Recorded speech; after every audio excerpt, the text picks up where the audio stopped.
And when Krishna does things, first of all, he has no material body. He has form, but a spiritual form. And so when he does things, it's by his own spiritual potencies. No, don't turn it down. I just moved it closer because it wasn't loud enough.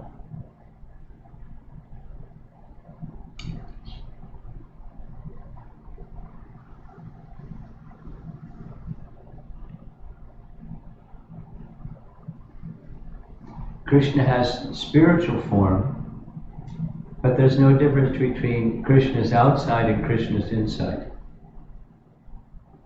For us, there's a difference.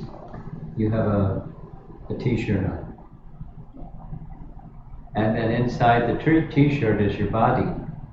And inside the body is the soul. Bhagavad Gita teaches this. The body is like a garment. And after some time, you change your clothes and put on some other garments. And when you change garments, you don't change identity, you just change garments. Tomorrow you wear a different t-shirt, probably. And then next day, another one like that. So, there's a difference between the outside, the body, and the soul that's inside that doesn't change for us. But for Krishna, there's no material body. And so when he does things through the agency of his own potency, his own spiritual potency. We borrow energy from the source of all energy to do what we do. Proof is that source of all energy can withdraw the energy, and then we can't even walk across the room. Or we can't blink our eye, or we can't breathe. Coronavirus, respiratory problems, can't breathe. There's a story that's been going around. A man that's 90 years old in Italy contracted coronavirus. They took him to the hospital. He was on a respirator and he survived. And when his time in the hospital was over, the doctors congratulated him that he had survived. And then they handed him a respirator bill. And he started to cry. And the doctors said, "Don't cry, it's only money. And you make your best effort to pay the bill." He said, "I'm not crying because the bill is too high. I can pay the bill. But because of the respirator, I'm now alive and I can breathe. But what about I'm indebted to God for so many 90 years when I've been just breathing without paying any bill for breathing, for the capacity to breathe. I'm crying because I've been taking my life air, breath of air, for granted. Though God has been supplying it, just like you supplied me the respirator. We're living on borrowed energy. Everything. Everything. The water we drink, the food we eat, the intelligence to do your homework. You have homework, right? Yeah? Or the work in the office, or whatever it is that we do. We require. We're dependent. And Krishna is independent, so he has no karma. Even though he does things. And so he does things through his own potencies, and his potencies are whatever he wants. That's what his potencies do, because they're serving him. His energies are serving him. And amongst the things that Kṛṣṇa likes to do, he likes to exchange loving activities with his devotees, because the non-devotees are his too. All living entities, there's no exception. Everything that's alive is a soul, and all souls are from Kṛṣṇa.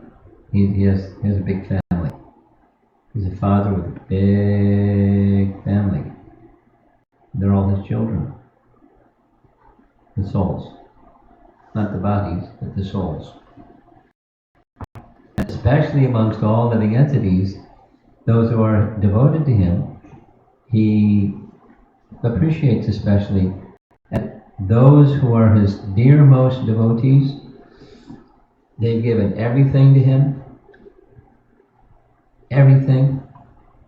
Their wealth, their intelligence, their mind, their bodies, their homes, their families, their thoughts, their feelings, their everything. Give it all to Kṛṣṇa.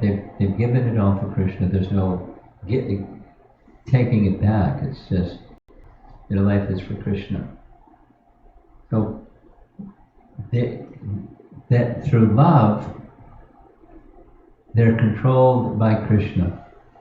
And Kṛṣṇa, because of their intense love for him, he's controlled by their love for him, which is a little strange, but not really.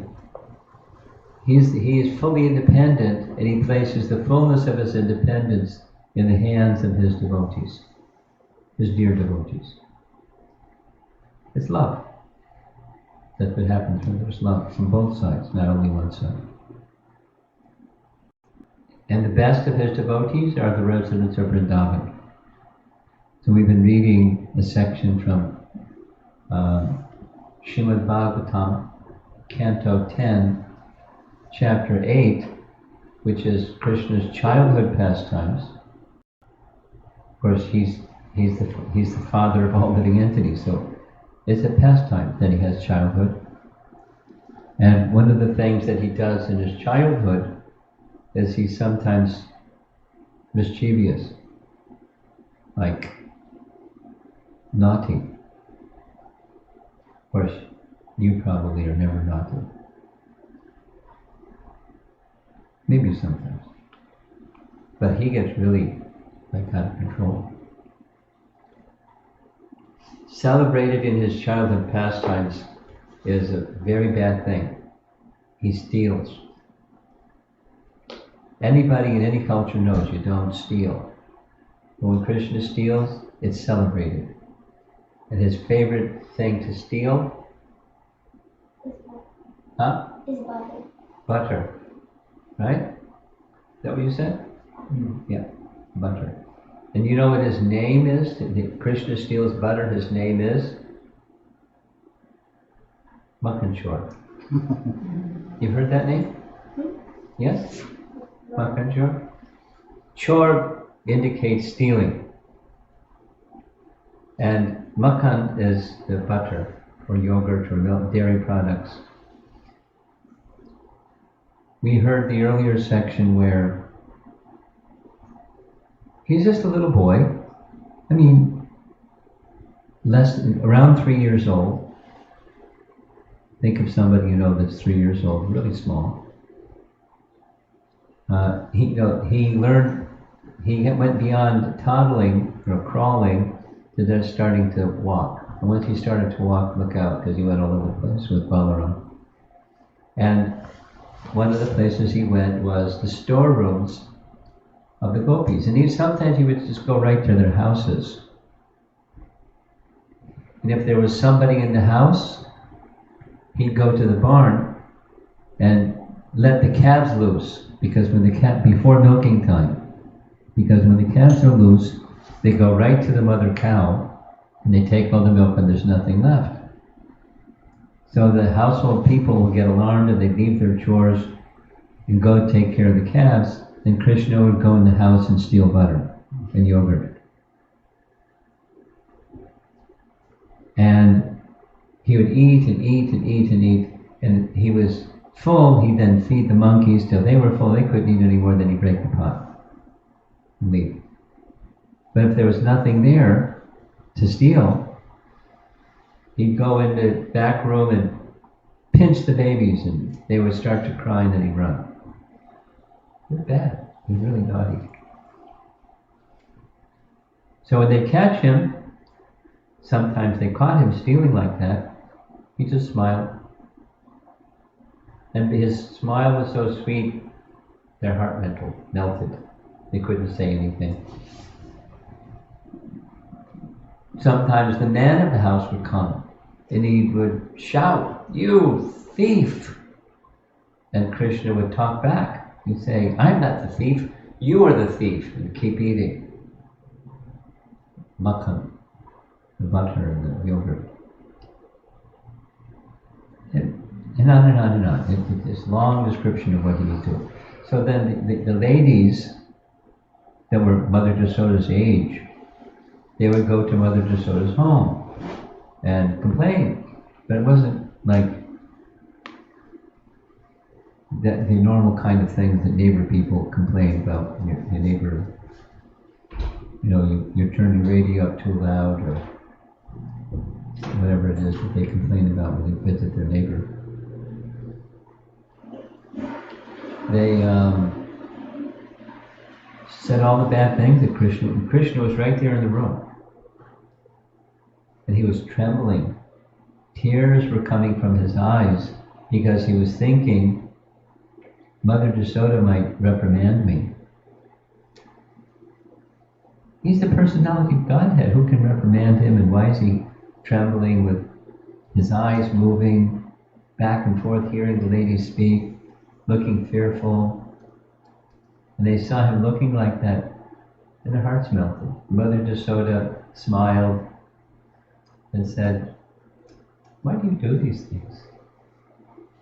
And she embraced him. So our acharyas say what Kṛṣṇa wanted was the affection, the loving affection of his mother admonishing him, warning him, scolding him. But she didn't. She was so affectionate. She didn't. So Kṛṣṇa figured out a way to get her to scold him. And you know what he did? No? If you wanted your mother to scold you, what would you do? Well, you can learn from Kṛṣṇa, at least what Kṛṣṇa did. He ate dirt. Wow. And then Balaram and his playmates, these are 3-year-old boys, they told Mother Jasoda, "He's eating dirt." Mother Jasoda said, "This morning I have so many sweetmeats in the house. You ate so many sweetmeats. So why do you go to some remote place where no one's looking and eat dirt? Please explain." You know what Kṛṣṇa said? "They're liars. I didn't eat dirt." She said, they're not enemies, they're your friends. They're not trying to get you in trouble. And there's your elder brother, Balarama, which has got to be true. And Kṛṣṇa said, "If you think it's true, you look inside my mouth." You know the pastime now? Yes? And when Kṛṣṇa opened his mouth, the whole universe. You know how big a universe is? It's really big. And how can that fit inside the mouth of a 3-year-old boy? Well, by power, by the unlimited and inconceivable power, Kṛṣṇa made that happen. And you know what? When she looked inside Kṛṣṇa's mouth and saw the mountains, the planetary systems, the rivers, the hills, the trees, everything. She also saw herself. This is a good part, you gotta pay attention. She's inside Kṛṣṇa's mouth, she also saw herself looking inside Kṛṣṇa's mouth. Inside Kṛṣṇa's mouth. That was really cool. So she became really bewildered. She started thinking. She was speculating. Mother Yasoda was speculating. Look at that. What is this? Is it a dream? And she ruled that out. No, I'm not a dream. My eyes are open. Maybe it's an act of the demigods, because the demigods have powers. And they can delude other people with their powers. And she ruled that out and said, no, the demigods aren't going to bother with an insignificant person like me. That can't be it either. She said, maybe I'm just deranged. She said, no, my thinking process is quite normal and functioning. And then her fourth possibility was, maybe what Garga Muni said at the name-giving ceremony of her child, that Kṛṣṇa would be invested with powers of Narayan and he would do amazing things. So maybe it's one of those. Maybe it's powers of Narayan.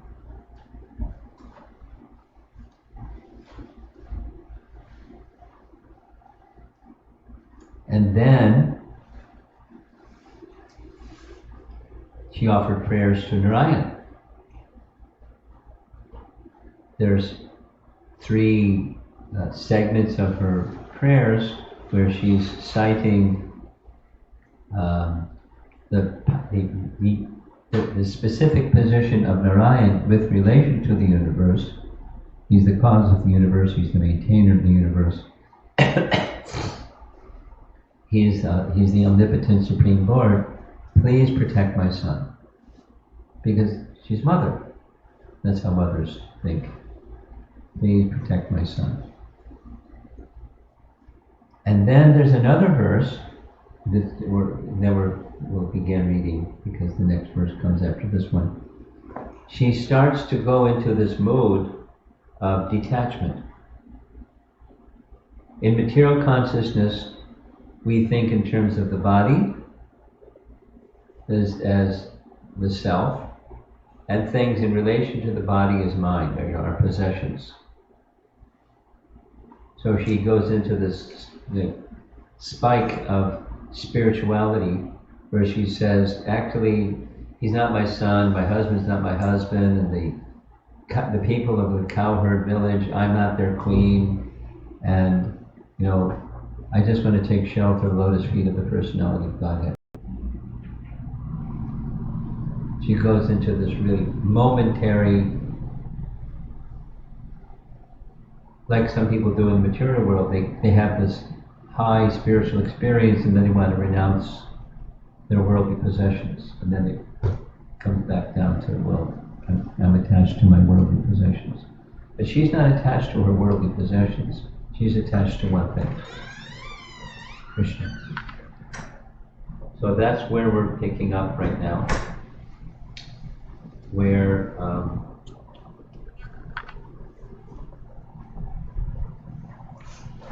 Mother Yashoda, now we're reading Can 843. Canto 10, Chapter 8, Text 43. Mother Yasoda, by the grace of the Lord, could understand the real truth, but then again, the Supreme Master, by the influence of the internal potency, Yogamaya, inspired her to become absorbed in intense maternal affection for her son. Her motherly instincts took over. And this is the nature of those who are residing in Vrindavan. They may have some sense of divinity, what is supreme and all of that. They think that's Narayan, and as far as they're concerned, Kṛṣṇa is their son, Kṛṣṇa is their friend, Kṛṣṇa is their lover, Kṛṣṇa is their master, Kṛṣṇa is everything. So here's Prabhupada's purport. Although Mother Yashoda understood the whole philosophy of life, She got really philosophical. At the next moment, she was overwhelmed by affection for her son, by the influence of Yogamaya. Unless she took care of her son, Kṛṣṇa, she thought, how could he be protected? But she just offered these prayers to Narayan, please protect my son. Now she's in this mother spirit again. She could not think otherwise, and thus she forgot all her philosophical speculations. This forgetfulness is described by Srila Vishwanath Chakravarti Thakur as being inspired by the influence of Yogamaya. Mohana sadharmyam mayam.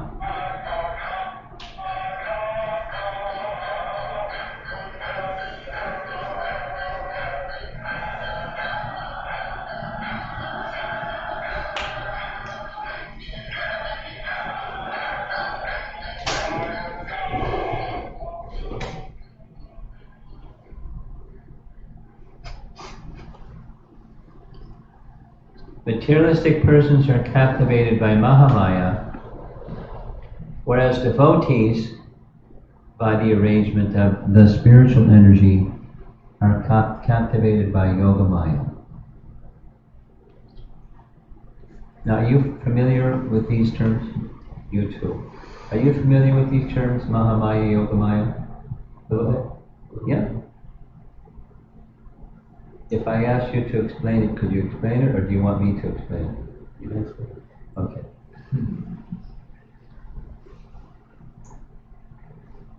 Really simple explanation. Prabhupada gives the example of electricity. Electricity is one energy. But an electrician, a person that works with electricity, he can use that electricity to make something hot or make something cold, but it's one energy, electricity. Similarly, Kṛṣṇa has potencies, and his potencies can act this way or can act that way. There's one potency, it's his potency. But Yogamaya is a potency by which Kṛṣṇa performs his pastimes, his leelas. And in this case, the leela is covering Mother Yashoda with forgetfulness of his divinity, that he's God, and instead thinking, he's my son. Now, who can be the son of God? Or, excuse me, who can have God as their son? He's the source of everything. How can you have him as your son? But through the agency of Yogamaya, she's feeling like that. And Mahamaya covers us, so we don't know who God is at all. And all we think all there is, these materialists think all there is one thing. And we learned in science class, every one of us. There's one thing, it's matter, and the laws that govern matter, and that's it. That's Mahamaya. There's not a controller of matter, it's just, there's just matter and the laws governing matter, and everything can be explained by matter and the laws governing matter. There's nothing more than that. That's mechanistic science. So we all get trained up. We have to go to school, we have to learn it. That's Mahamaya.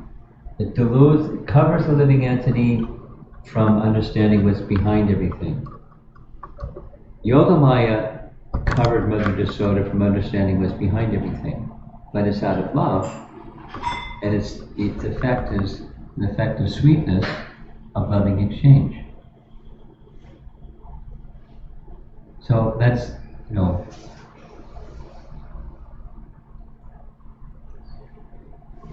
just take music.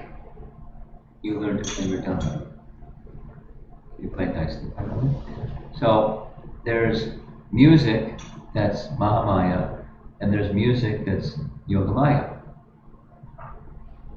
Mahamaya music is, you don't think that this is for Kṛṣṇa, the ability comes from Kṛṣṇa, and I'm offering myself and my ability to Kṛṣṇa. You just like making music. Lots of people do that. That's the external energy. And the internal energy, or Yogamaya, is you're just absorbed in performing, so you even forget everything. It's just, a nice offering to Kṛṣṇa. That's the Yogamaya potency.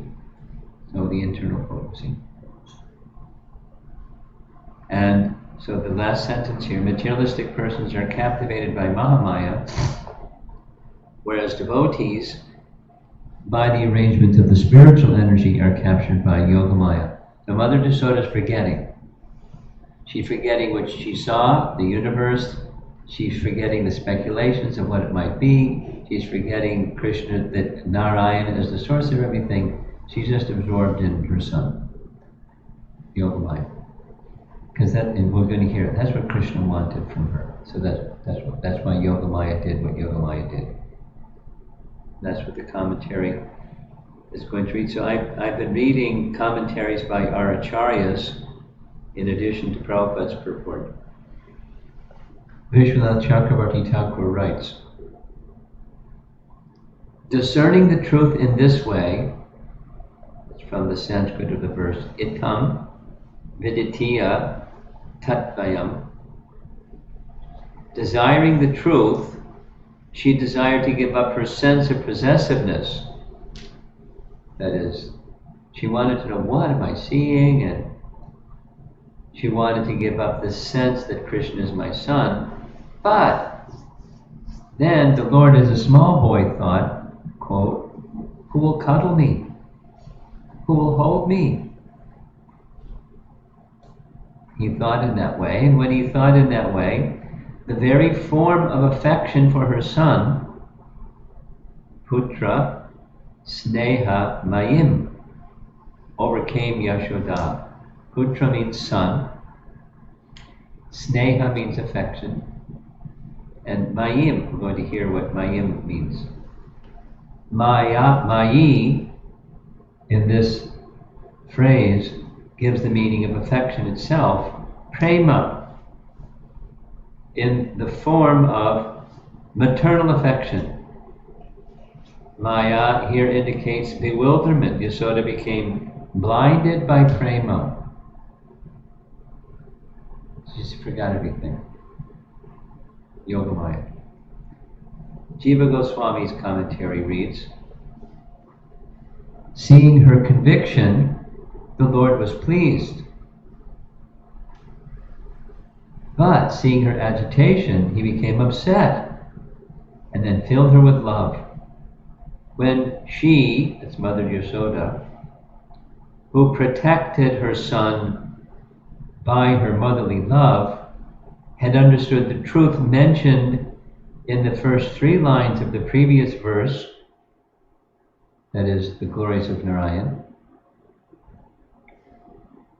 for the purposes of Krishna's pastimes, the Lord, who is capable of fulfilling her prayers, since he is Ishvara, spread his mercy, Mayam, to her, even more than previously, so that she would no longer see this vision,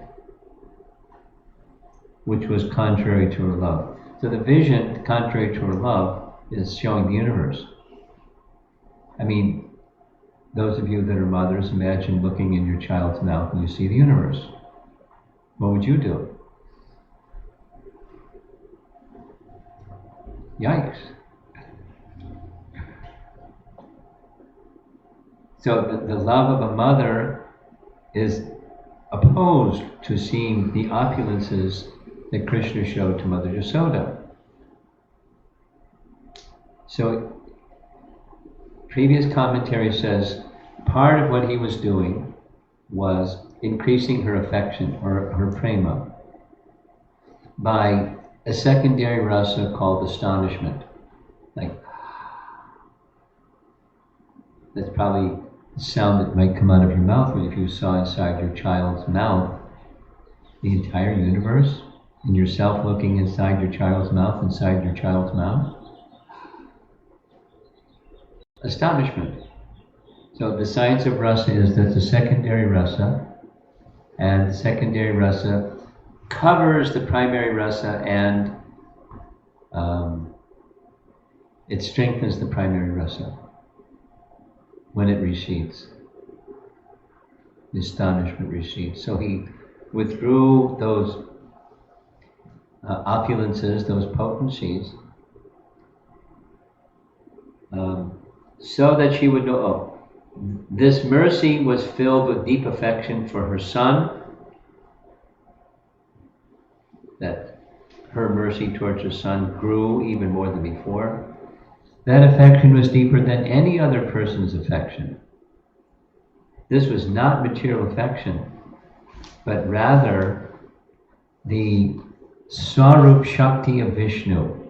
Swarup Shakti. Swarup Shakti means his own potencies. So Vishnu, Kṛṣṇa, extended his potency showing the universe, he withdrew that and extended another potency. The inspiring her maternal affection potency. And Sanatana Goswami. You know who's Sanatana Goswami? No? You know who's Lord Chaitanya? Yeah.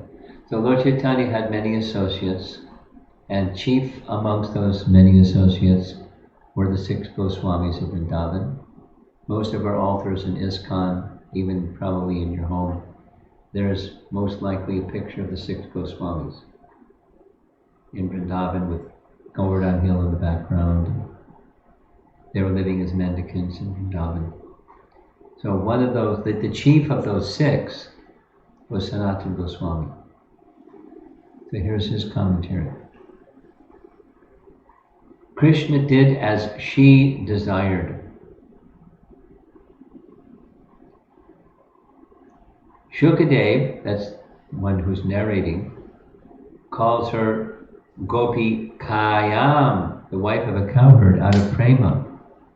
Out of respect, he also calls her the queen, or the protector of the earth, Gopika.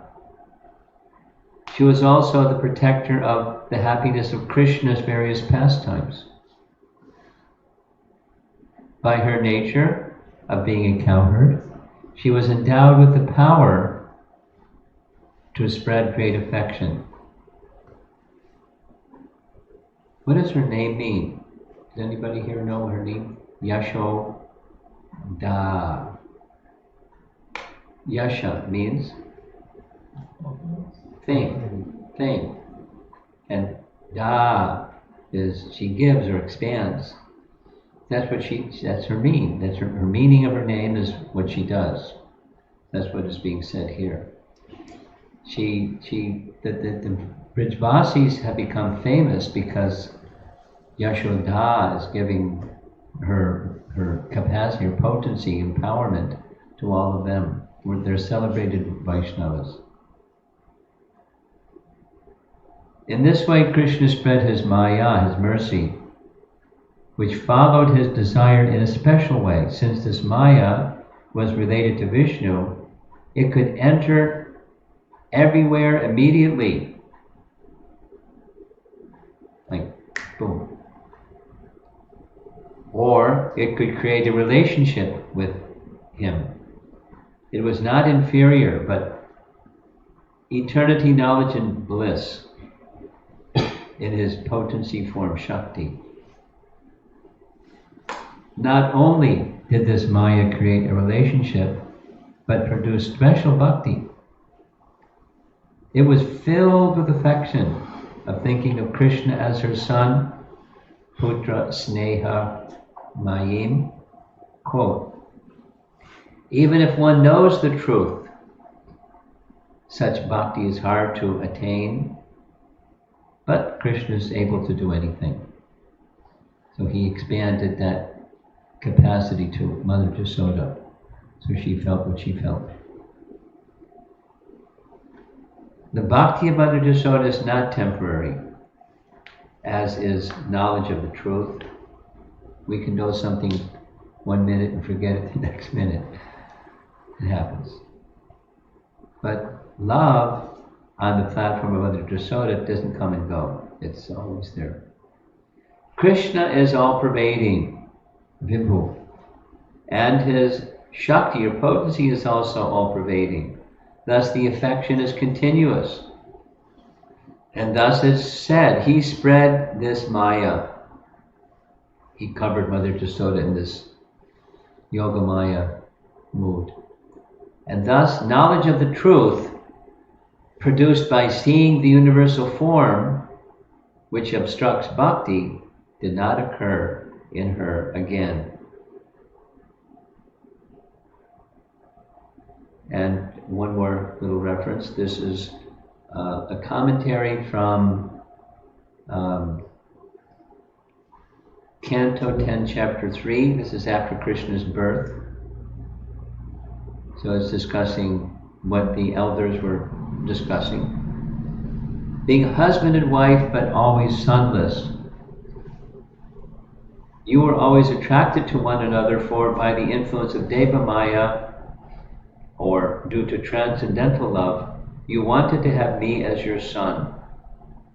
Therefore, you never desired to be liberated from this material world.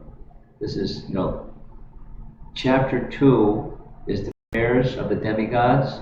Then Krishna appears and Vasudeva and Devaki offer prayers, and then Krishna responds.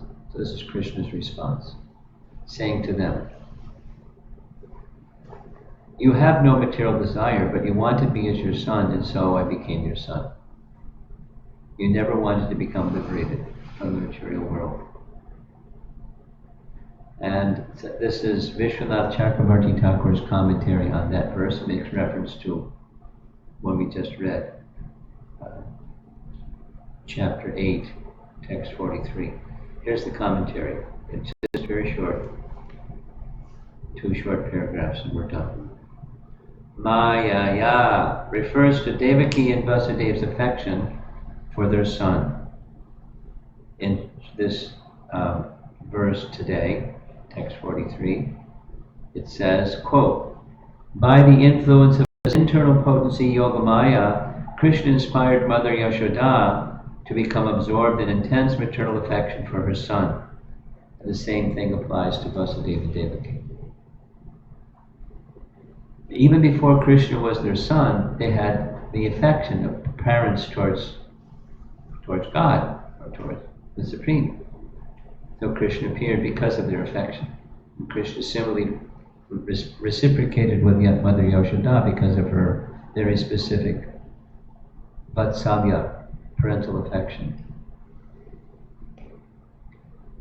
Mohitao means that Devaki and Vasudeva were overcome with bliss, quote, being childless and detached from material enjoyment, but overcome with bliss by parental affection, you did not pray for liberation.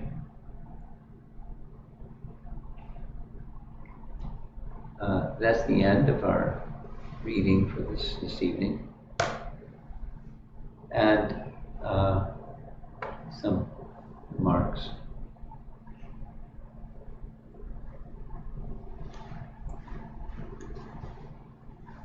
About 3 weeks ago, I was asked, can you describe the kingdom of God? Not like, can you describe heaven? Because in many religious teachings of the world, there's a nice idea of heaven. And you're good, you go to the good place. You're bad, you go to the bad place. And we're in between the good place and the bad place.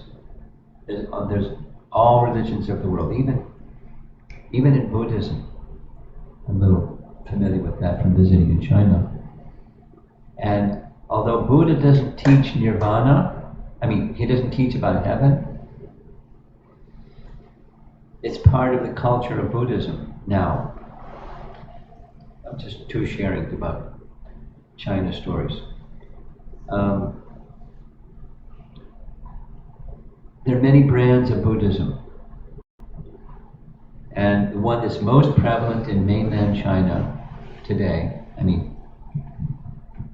by far, is called Pure Land Buddhism.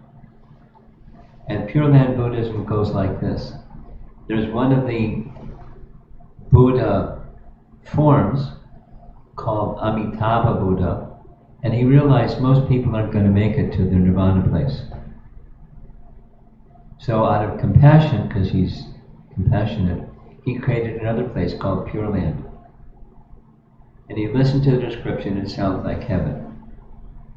So for those that are followers of Pure Land Buddhism, you pray to Amitabha, you chant the Amitabha mantra, and the aspiration, the sankalpa, the intention is to go to the Pure Land place. And it's, the description is like heaven. And it's possible in that Pure Land bliss place that you can get further training and go to the land, the realm of nirvana. But otherwise you just have a nice time in Pure Land. That's Pure Land Buddhism. Simplified. So there's a clear conception of heaven in Buddhism. Not necessarily that's what Buddha taught, but that's what's popular today. And the second China story is the first time I visited China was in 2010. There's a story behind why I went there, but I went there. And the first place I went was the nation's capital, Beijing. I was astounded by the air pollution. Like, you're in a car, driving along the street, and it looks like it's dusk, but it's just smog. The sky looks like the sun is setting. It's dark. Very dangerous. So, then another is, they wanted the person who was the main host was really enthusiastic to take me to see some tourist places. He said, "You want to go see some places?" I said, "No, I want to be with the devotees." "Oh, but you 6 times he said, 'Let's go.' So I said, "Okay, he really wants me to go, so okay, let's go. Where should we go?" He said, "Where do you want to go?" He gave some choices. We can go see the palace of the Ming Dynasty. It's like this big complex of buildings. I said, "No." Then he said, "What about Temple of Heaven?" Temple of Heaven in Beijing? Let's go. So we went, and I spent many years, I didn't grow up in New York City, but I spent many years in New York City. I'm used to seeing a lot of people. I was overwhelmed with the number of people I saw. It was a Tuesday afternoon, maybe 2:30 in the afternoon, but there's more people than during rush hour in New York City, heading for the subways. It's just like, you have to pay to get in. This big park is the biggest Central Park, and there's a zillion people. What to speak of what it's like on a weekend or a holiday. It's just like, anyway. And there's 3 mounds. We go through, long walks, and so one of the places, the first of the mounds, and this is common, you see pictures of it at the Temple of Heaven. It's this structure, and there's 2 other buildings there in this plateau little area. But over here, you have to stand in line to go see the Temple of Heaven, and it's worship of Indra with various devas, kind of like in a semicircle.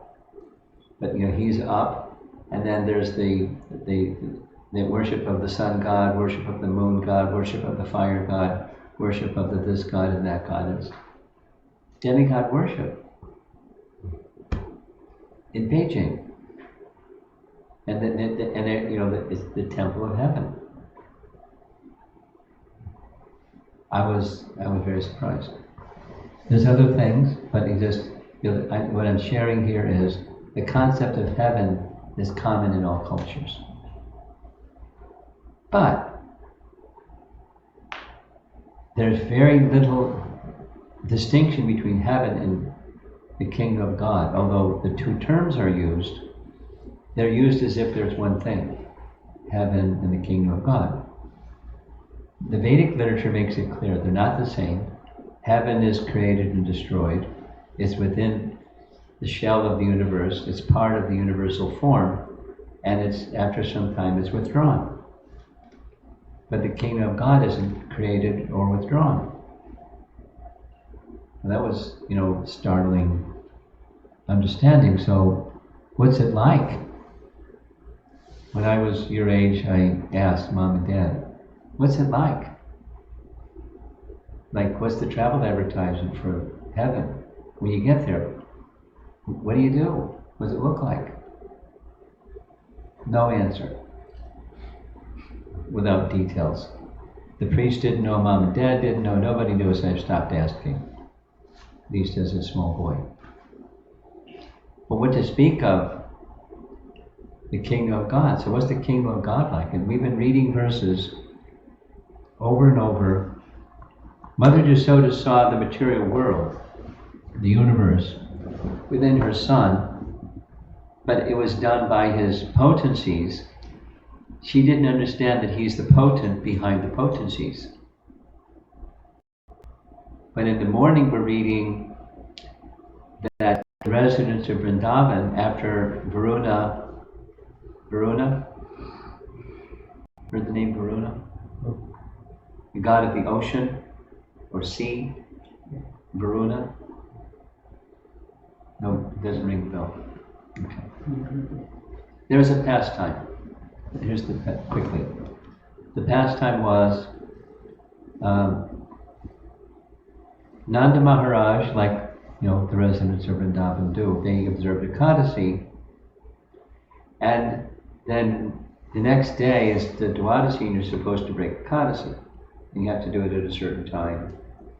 So he was preparing to break Ekadasi by first taking a bath in the river Jamuna.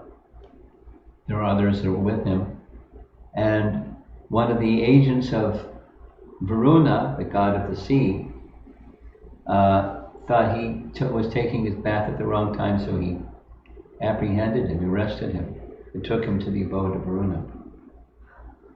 And Nanda's the king of the cowherds, and he didn't come out of the water, so the cowherds started getting really concerned.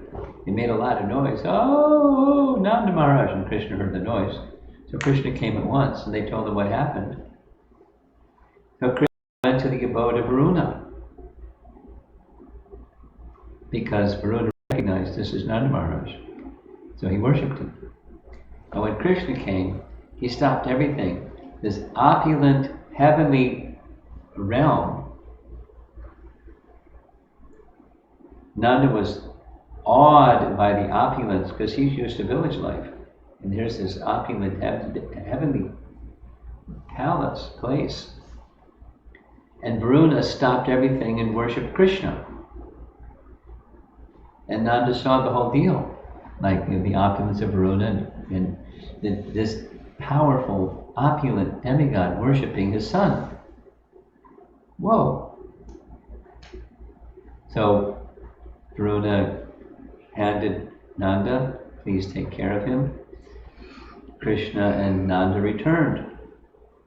It's still the Dwadasi morning. They broke their Ekadasi fast properly, and then the elders got together, scratching their heads, saying, "Who is this boy? We saw him lift Govardhan Hill, and now look at this one. So, who is he?" And then they started thinking, if he's God, will he take us to his abode, to his eternal kingdom? We'd like to see that place. They were just thinking like that. Kṛṣṇa knew they were thinking like that, so Kṛṣṇa showed them that place. That was pretty astonishing. They went to the place. We're discussing this in the morning class. It's called Brahma Radha. Radha means lake. Kṛṣṇa went in the river and saw what he saw. He saw the spiritual world. So they went to the same place, And it's described, Krishna immersed them in the river Jamuna, he lifted them out of the river Jamuna, and then they saw Goloka, the spiritual world. They saw this and that, everything. They saw its opulence, they saw themselves, they saw Krishna being worshipped by the personified Vedas in Gokula, in Goloka. And then he withdrew that vision and they forgot everything. Yogamaya. As Mother Jasoda forgot everything. Yogamaya. Got covered over and that was it. They saw the spiritual world and they saw that that's where they were going. Because their question was, we're wandering through higher species, lower species due to karma and our actions in this world. And are we going to be going to that place? So they saw they're going to that place. Krishna will take them. And then he closed the curtain and they forgot everything. So these are his potencies that sound kind of like, well, that's kind of fanciful or maybe mystical. But it's everyday affairs for these residents of Vrindavan because they're in association with the all-powerful Supreme Person. And their predominating mood is not majesty. Gosh, just see how powerful he is. Their primary mood is affection, the sweetness. That's Vrindavan. And it's so strong, it eclipses the other idea, he's God. They can't think that way because of the strength of their affection. So we're learning a lot about love in the spiritual meaning of the word love, and the love, specifically the love of the residents of Vrindavan, and how Krishna interacts with those residents of Vrindavan very lovingly.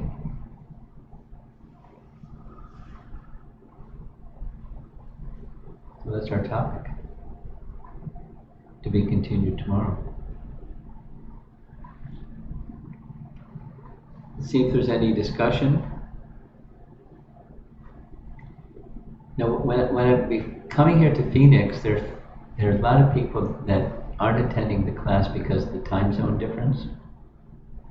When I was giving class in the central time zone, there were like 55 people attending class. How many people here? Can you see the number? Yes.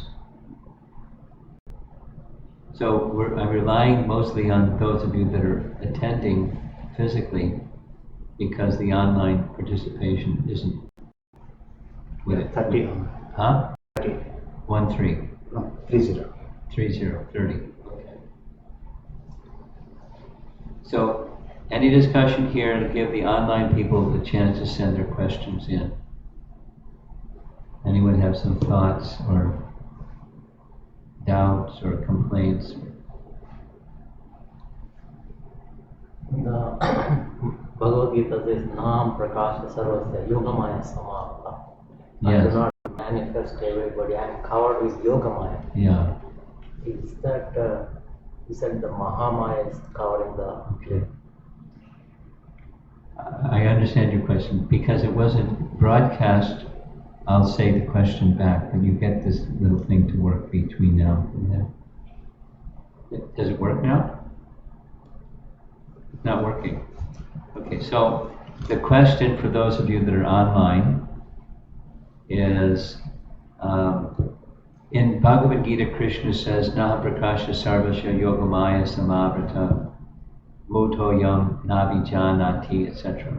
So Krishna says, the mudhas, the foolish people, they don't understand me because they're covered, they're deluded by Yogamaya.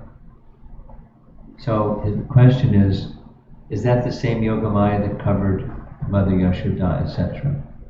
The answer is, I pondered on that question as a brahmachari for like years. I couldn't understand it because materialists, they're not entitled to Yogamaya. They're covered with Mahamaya. So why is Krishna using this word Yogamaya? And the answer is this.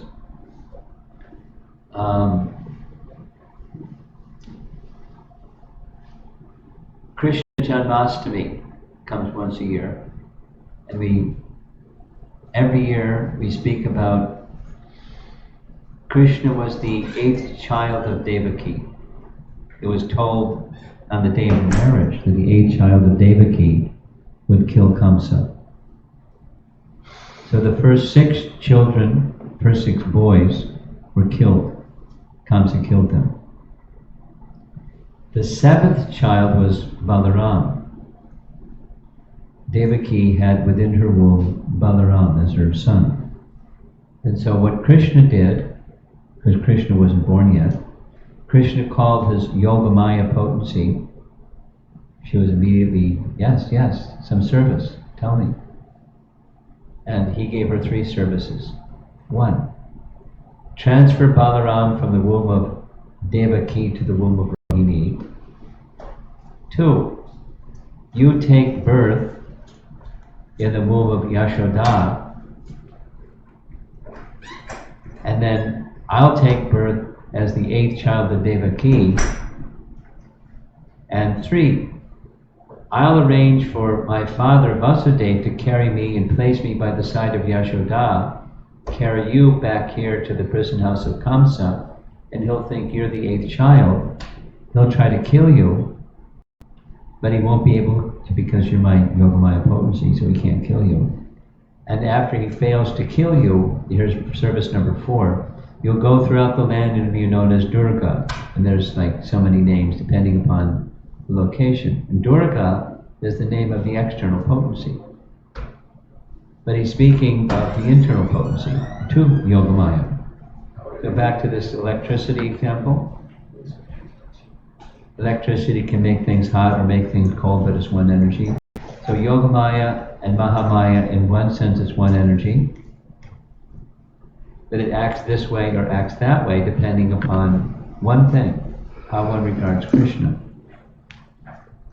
And if one has regard for Krishna in animosity, like Kṛṣṇa, then it's Mahamaya. And if one has regard for Krishna like Mother Yashoda, it's Yogamaya. So that verse in Bhagavad Gita is the Mahamaya side. But he uses the word Yogamaya because Mahamaya is just a shadow of Mahamaya is the shadow or reflection. That's what Mahamaya is. It's okay? So he uses the word Yogamaya in that verse in Bhagavad Gita, and by context it means the reflection of Yogamaya or Mahamaya, the one energy, making things cold instead of hot, but warm. Other questions? Comments? If not, we'll go to the online people. Anything online? Yes, Maharaj. Do we have the microphone? We have 2 questions. The charger is out. Okay. I'll repeat the question after you say it. We have 2 questions. One is, this is a follow-up from yesterday. What is Shakti Tattva and what is internal potency and what is the overlap? Srimati Radharani is Lord's internal potency and Mother Yashoda is Lord's Shakti Tattva. Is Mother Yashoda an expansion of Srimati Radharani in any way? I'm not sure what the question is, but it sounds like it's Radharani has a specific title as the internal potency. She's the pleasure potency portion of the internal potency, and is Mother Yashoda her expansion? That's the question. Essentially, yes? Yes, is Mother Yashoda... The language is different, but that's the question? Yes, Maharaj. Okay. So, what is the internal potency? Distinct from the external potency. The internal potency is, we're all familiar with these terms, Satchitananda, or eternity, knowledge, and bliss. Or there's another Sanskrit, Sandini Sambit Ladini. So we know the Ladini, that's Radharani. She's Ladini Shakti. She's the pleasure potency. And that's one part of the internal potency. There's the knowledge potency and the existence potency, Sat and Chit, and Ananda or Ladini. So Sandini, Sambit, and Ladini. Existence, knowledge, and bliss. So that's the three divisions of the internal potency. Radharani is the bliss potency or Ladini potency portion of the internal potency. That's who Radharani is. The Ladini Shakti of the internal potency. And who is Mother Yashoda? Well, her form is also spiritual, Satchidananda, but she's not the personification of one of those three. She's not a jiva, we're jivas. She's not a jiva, she's Shakti Tattva. She's in the category of one of Krishna's own potencies, his mother potency. Vatsalya rasa potency manifest embodied by Mother Yashoda. So she's not an expansion of Radharani. She is part of Krishna's internal potency as his Shakti, as a mother. That's who Radharani, that's who Mother Yashoda is. Okay. Next question. At the time of death, if one remembers his spiritual master, will he attain eternal service for his spiritual master? I'll repeat the question. If one remembers one's spiritual master at the time of death, will one attain eternal service of one's spiritual master in the spiritual realm? That's the question. Yes. Yeah, yes. The reference is Yam Yam Papi Smaran Bhavam Chachatante Kalevaram, according to Bhagavad Gita. Whatever your mind is fixed on, at the moment of death, that state you will attain without a fail. So, if that's where your mind is, that's where you'll go. Wherever your mind is, that's where you'll go. So where your mind is very important. Very important. So what's important to you is where your mind will go. Especially at the time of death. That which is your shelter is where the mind will go. Like we have the classic story of Bharat Maharaj. At the time of his death, he thought of a deer. And so, that's where he went. He took the body of a deer. And he took the body of a deer because he had become attached to the deer, and what you're attached to, that's where your mind goes.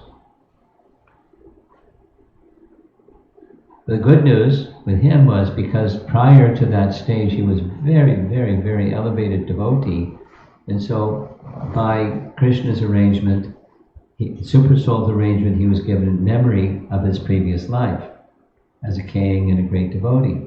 So even he was in the body of a deer, he remembered Bharat Maharaj, the devotee king, and he hung out with sages in the forest till he left his deer body, and now his mind is fixed on the personality of Godhead, and took birth in a Brahmin family and then lived a life as Jad Bharat and went back to Godhead. So what the mind is fixed on is very significant. The mind goes to where you're attached to.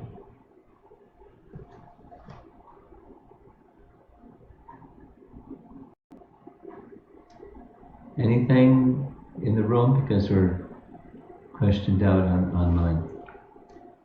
You have something? For the same question, I have another expansion of the same question. Expansion of the same question. Yeah. I'm just repeating for the online people.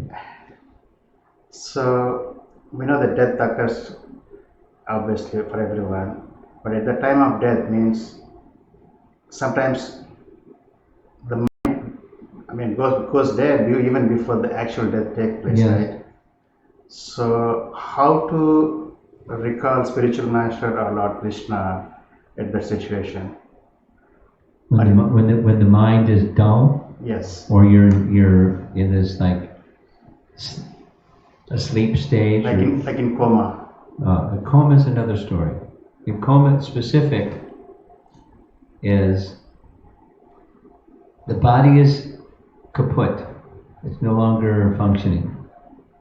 But the destiny of the soul has not been decided by higher authorities, so it can be a long wait. And if it's decided, well, the destination isn't ready yet, so he'll come out of the coma, or he'll leave and go to the next destination. But the next destination is immediate.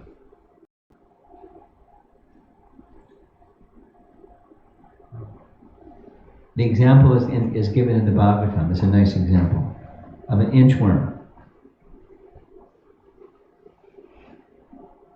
You know what an inchworm is? You heard of such a thing? No? An inchworm has legs on the front and legs on the back. And it has kind of an elastic body. It goes like this. So if the front legs of the inchworm is on one branch and it touches the next branch, and then the rear leg come up and join the branch, and then the inchworm goes to the next place. So that's how inchworms move. Using the example of an inchworm, the Bhagavatam says, when the destination of the soul is determined, that's the front part of the inchworm, then the rear part of the inchworm comes and joins. You go to where that place is contacted, where your next situation is going to be, and then you go. As the inchworm moves, so the soul is also transported or transmitted to the next situation, from one life to the next. Inchworm. You can look it up later. They're interesting little guys.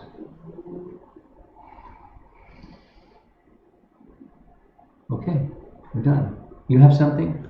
Yes, so this is just a question like generally renunciation. Renunciation. Right. So usually it feels like when you're busy, you're working everything, you're offering everything to Krishna and all that. But there are several customs you see that, but towards the ultimate, you see that ultimately you renunciate everything and you're completely dedicated to the Lord. For the most part, like kings or in Srimad Bhagavatam stories and all that you see. Well, that's a classic picture, but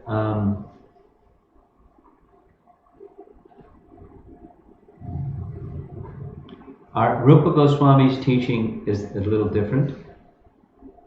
Rupa Goswami's teaching is complete renunciation is dedicating everything to the service of the Supreme. They're the source of everything. That's complete.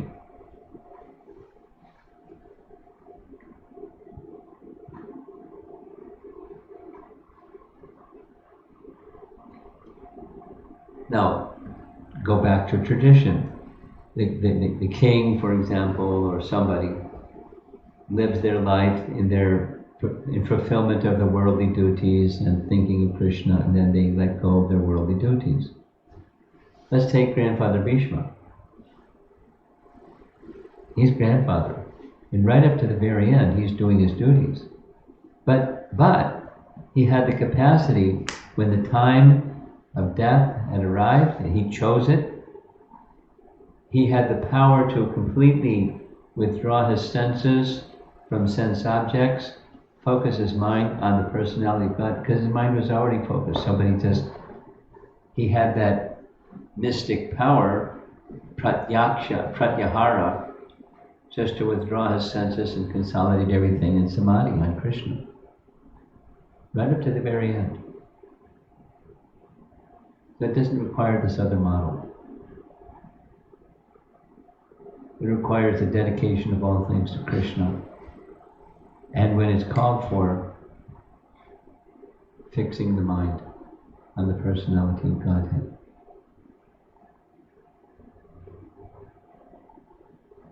It takes a lifetime of practice to be able to do that.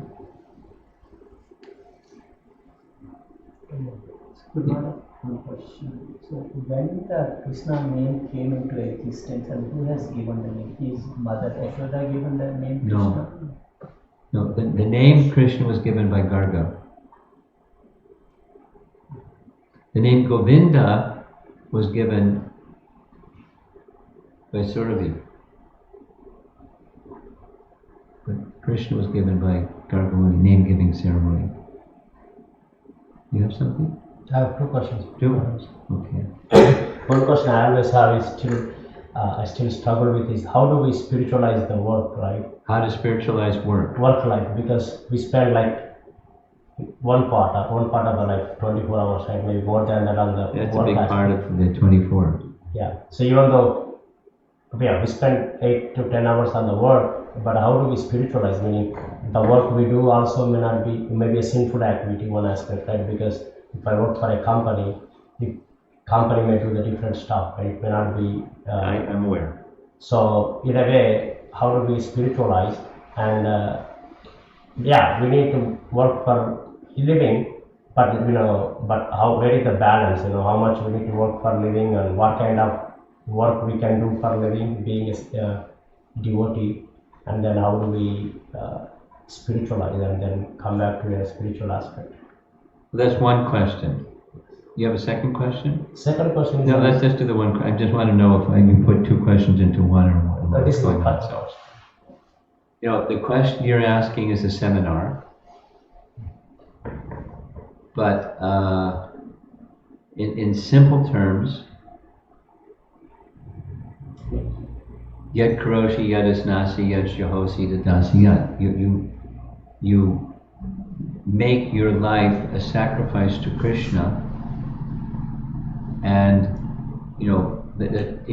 take specifically, there may be some unclean, impure parts of what the company that you're working for does, and that's what you have to offer to Krishna.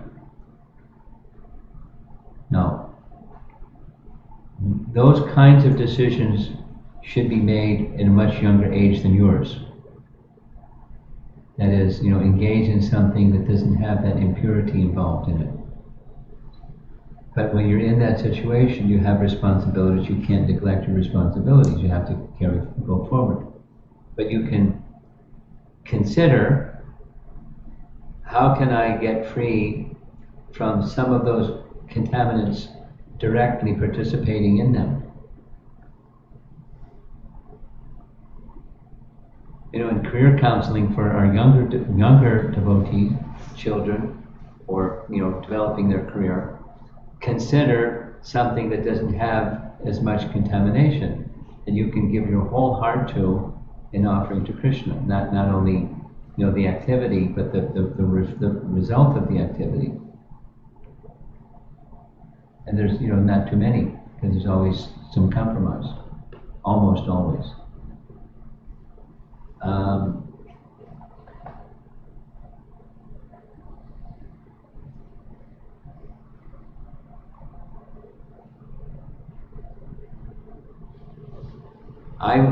My advice in this regard is how to maintain your Krishna consciousness or your attachment to Krishna in the course of the occupation phase of your day has more to do with your consciousness than it does with the activity. The consciousness behind the activity is, for example, you're Krishna's part and parcel, and you know that, and you're in this atmosphere where most people don't know that. So you're carrying that consciousness, and you want to pass on that consciousness. So you can pass it on by carrying bhakti in your heart, by your desiring for Krishna to give you the opportunity to pass on that consciousness to others directly, but at least by your example. You can be a perambulatory Bhagavad Gita. You can profile the character and qualities and everything that Krishna speaks about in Bhagavad Gita. you can be an example. This is a life of a Kṛṣṇa bhaktivinoda without giving a Bhagavad Gita class during work, in the workplace. And that's going to have an impact, a spiritual impact. Subliminal maybe, but spiritual impact. And then other things. By your carrying Krishna consciousness, you'll carry some character and some qualities that people will start to wonder, hey, what's with you? I mean, if you're truly a Krishna conscious personality. And then when people go through their calamities, then they'll come to you with, you're a spiritual person, I'm having this difficulty. And, I want to share it with you. Just, do you have any suggestions for me? It happens. So you're Krishna's representative in the workplace. You have a function on Krishna's behalf while you're there, aside from the activity and the fruits of your activity and maintaining your family and so forth. It's Krishna's maintaining you and maintaining your family, so you're just serving Krishna. And how can I be his representative while I'm here moving amongst these people? They may not become Hare Krishna devotees. They may. But they'll be spiritually influenced by your Krishna bhakti that you're carrying in your heart. And same for the kids in school. Have you two seen, there was a 2-3 page essay of, gosh, I forget her name, a girl that's now a graduate of Rutgers University, growing up in an Indian family and describing what it was like. No? I'll forward that to Kṛṣṇa. It's a little, and then you can share it with the youth. What's it like to grow up in, a white American society when your culture and your skin color and your values are a little different? And how you go in between, being yourself and fitting in. And it's very well written. And because I've shared it with others, and it's already being circulated amongst many youth in our Hare Krishna movement, and they really relate with it, or relate to it. And I'm sure there's some kind of forum where people have commented and sharing their ideas and stuff. But it's the same principle applies for young people. How do you, be Krishna conscious in school or in your peer association? Because there's judgments and peer pressure and all kinds of things going on. And how do you be you? And how do you be, a bhakti influencer? You have to carry bhakti. You have to know what it is. You have to have. You don't have to show it or be a preacher in the office or in the classroom. Just carry the character and conduct of someone who's devoted to Krishna. So your food choices, that can be a topic that comes up in the workplace. Why you won't do bad things. It's just not, I don't do bad things. Anyway, so the main message is by character and conviction. You can be an instrument of Krishna in the workplace.